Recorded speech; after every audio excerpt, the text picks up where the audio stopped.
स्वागत है आप सभी का मेरे अपने चैनल रजनीश शर्मा क्लासेस में। दोस्तों, हम डेरिवेटिव ऑफ ए फंक्शन पढ़ रहे हैं जिसे डिफरेंशियल कैलकुलस भी बोला जाता है। और आई होप आपने इससे पहले वाले सारे वीडियोस देख लिए होंगे और उनका होम असाइनमेंट भी कर लिया होगा और उसको चेक भी कर लिया होगा। ठीक है, तो अब हम इसी सीरीज में आगे बढ़ाते हुए और इसका लेक्चर 4 रिकॉर्ड कर रहे हैं। और इस लेक्चर 4 में हम आज बात करने वाले हैं कि अगर कोई कांस्टेंट साथ में होता है तो फिर हमें किस तरीके से उसे डील करना है। तो अभी तक अगर हम बात करें कि अगर कोई कांस्टेंट किसी फंक्शन के साथ मल्टीप्लाई में है तो उसका कुछ नहीं करना है, उसको आप एज इट इज डिफरेंशिएशन से बाहर रखें। मतलब इस पूरी प्रोसेस से आपको उसे क्या करना है, बाहर रखना है। क्या मतलब है इस बात का?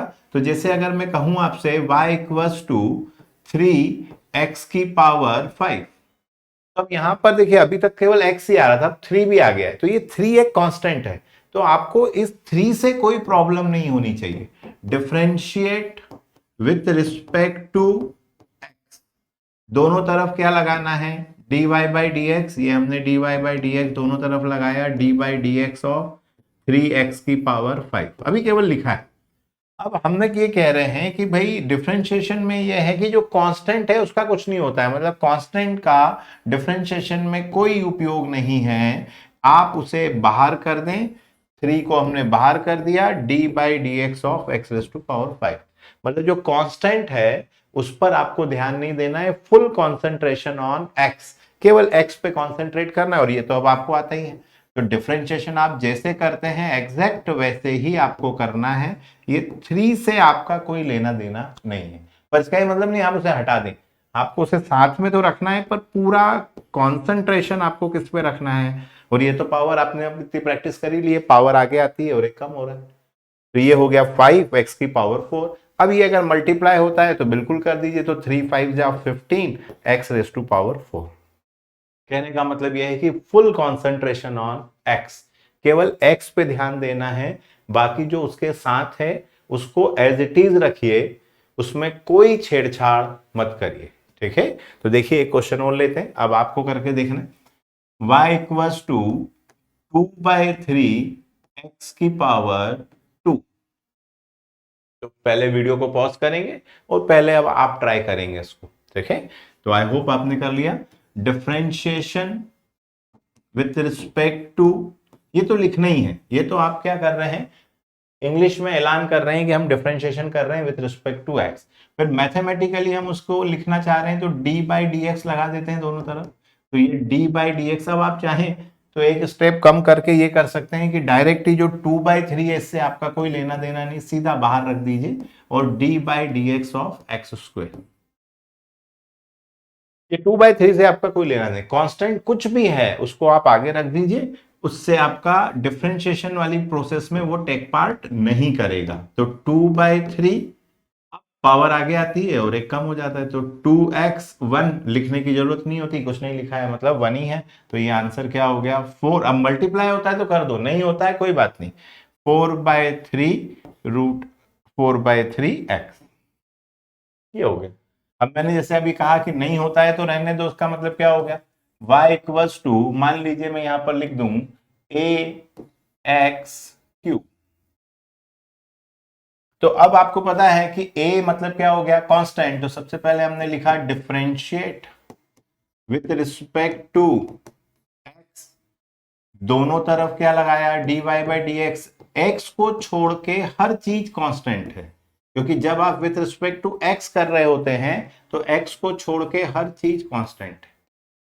तो अब क्या करना है, dy by D x equals to, A से आपका कोई लेना देना नहीं, 3x स्क्वायर, पावर आगे आती है और एक कम हो जाता है। तो पावर आगे आती है और एक कम हो जाता है। अब आप खुद ही देख रहे हैं कि 3 का a में मल्टीप्लाई नहीं कर सकते, यहाँ पर 2 का 2 में मल्टीप्लाई कर सकते थे।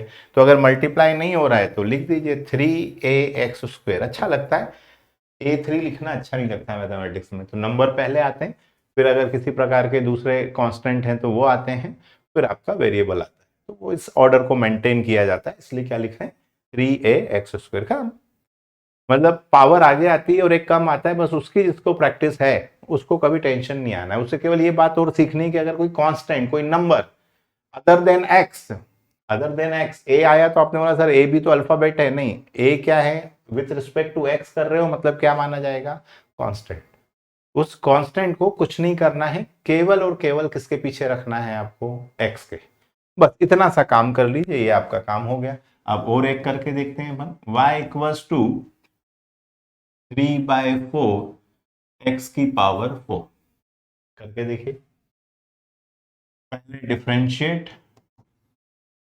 विथ रिस्पेक्ट टू एक्स, धीरे धीरे करेंगे ना, सिंपली छोटे छोटे कदम और आसमान को छूने का। जब भी कोई टॉपिक टफ हो तो सिंपल से, कोई बड़ा दुश्मन हो आपके सामने तो उसकी छोटी छोटी चीजों के ऊपर उस पर काम करिए, ऑटोमेटिक उस बड़े दुश्मन से भी अपन निपट सकते हैं।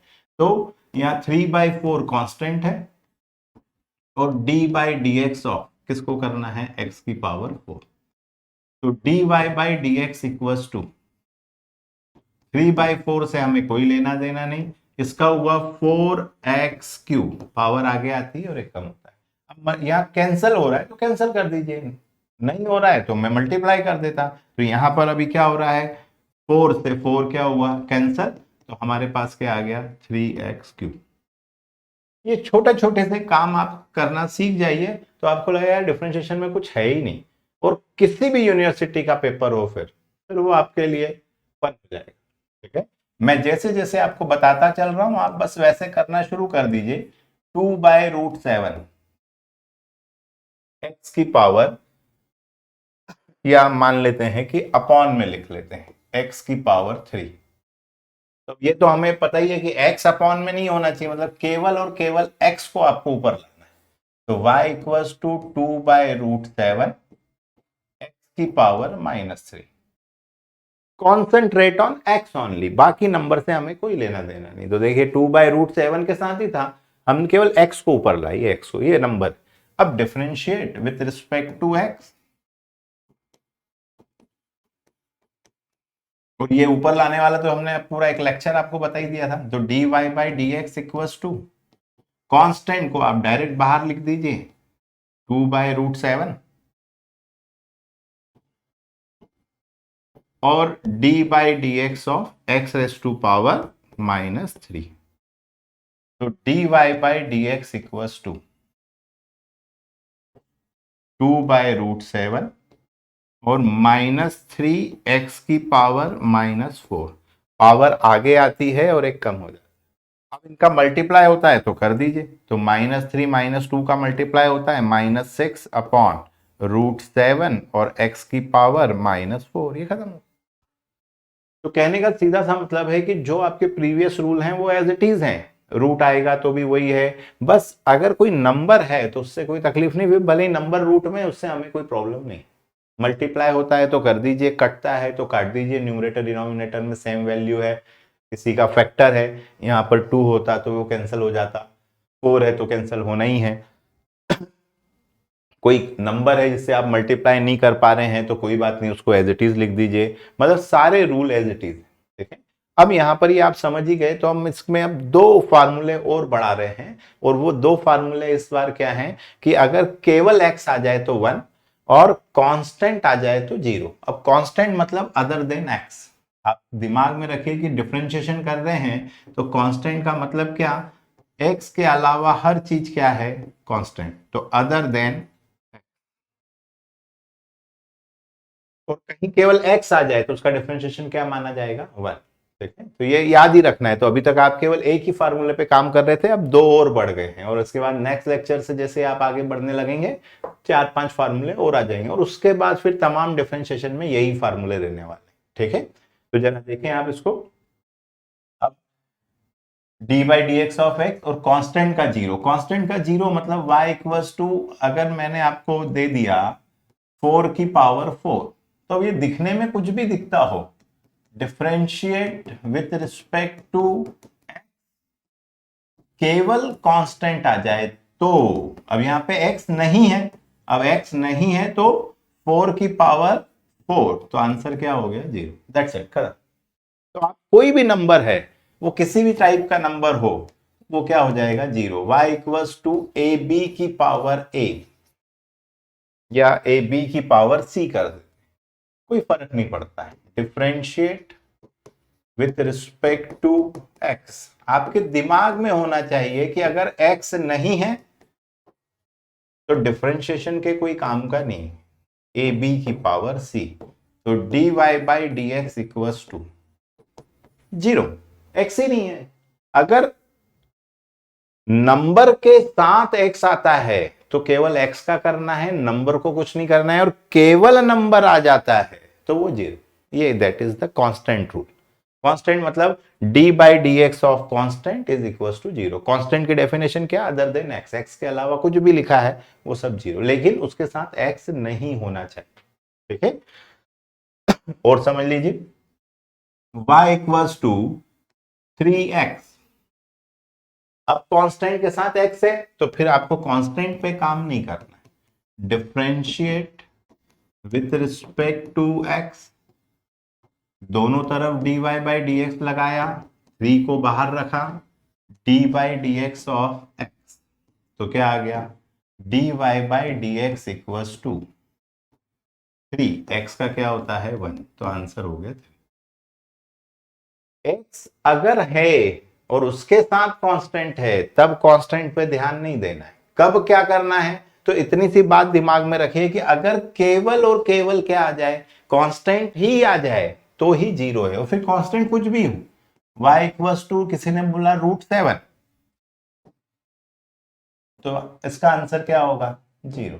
Differentiate with respect to x, d by D x of d by D x of √7, तो dy by D x equals to क्या लिख दिया हमने जी। ऐसे ही अगर, इसीलिए दोस्तों मैंने आपके लिए किताब भी लिखी हुई है, ठीक है, तो ये किताब भी इसीलिए लिखी है हमने क्योंकि जिनका मैथमेटिक्स नहीं होता है उनको बड़ी समस्या आती है, तो उनको जो समस्या आती है वो मैंने इस किताब के थ्रू क्या कर दिया, रेक्टिफाई कर दिया कि आप बस एक स्टेप को फॉलो करते जाइए, आपकी जो समस्याएं आती हैं वो सब ध्यान में रखी हैं इसीलिए। और मैं गारंटी भी देता हूं कि YouTube पे आप और किसी टीचर के वीडियो देख लो, आपको लगेगा कि जिस सिस्टमेटिक मैनर से मैं आपको लेके चल रहा हूं, एक भी वीडियो आपको ऐसा नहीं मिलेगा। क्योंकि पहले समझना पड़ेगा कि आपकी समस्या क्या है, कि भाई जिनका मैथमेटिक्स नहीं होता है उनको छोटी छोटी बातों में समस्या है, वो समझ जा, सुलझा लो, हो गया काम खत्म।